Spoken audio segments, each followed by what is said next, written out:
Hi, my name is Tim Reinbott. I'm with the University of Missouri. I'm stationed here in Columbia, Missouri, and one of my passions is the fertility of our soil and how that interacts with our plants.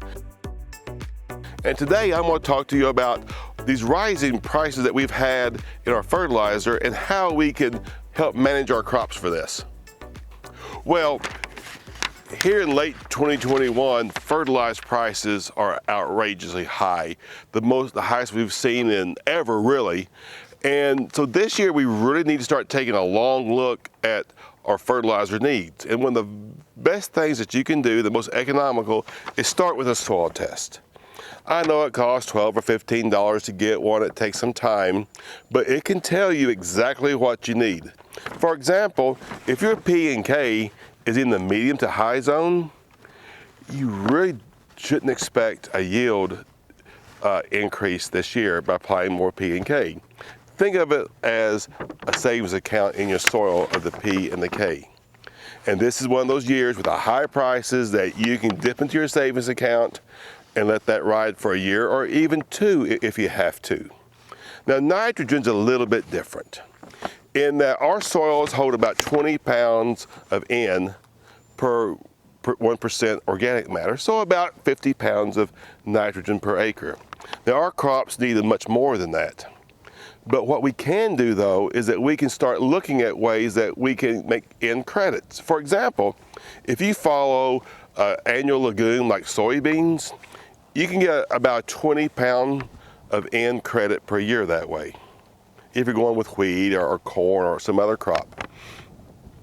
And if you're using like going after alfalfa or red clover, whether you're plowing it down, I hope you're not, but you're doing no-till, for example, you can get about up to 75 pounds of nitrogen for your corn or wheat crop. So that's some free nitrogen that you can take advantage of. Plus, when you do destroy a perennial crop, you get a lot of P and K release. So that's another source of fertility that you should really consider that. One of the hot items right now in agriculture is cover crops.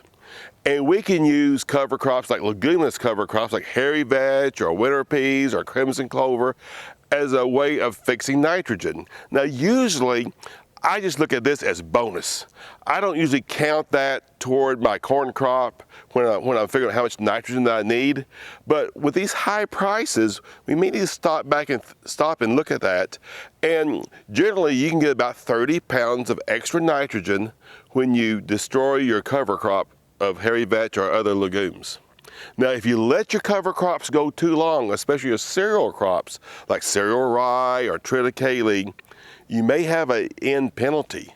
So keep that in mind too, because they could actually tie a lot of our nitrogen up that takes more fertilizer to overcome that.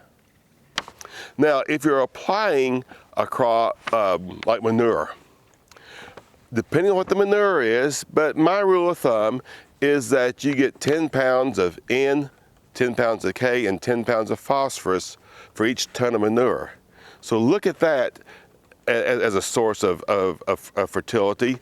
And if you have to pay for that manure, you may want to consider what you're getting in return for that.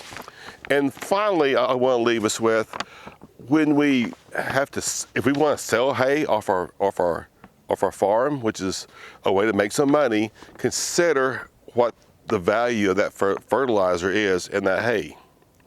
For example, with these high prices now of P and K, we've got up to $50 per acre just in the P and K for every ton of grass or grass forage mixed hay that leaves our farm. So you really have to put that into the equation about what you charge for your hay.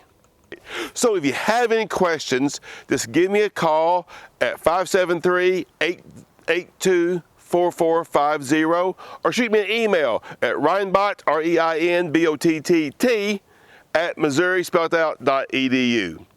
If you like this video, like and share to all your friends, and subscribe to Mizzou Agroforestry.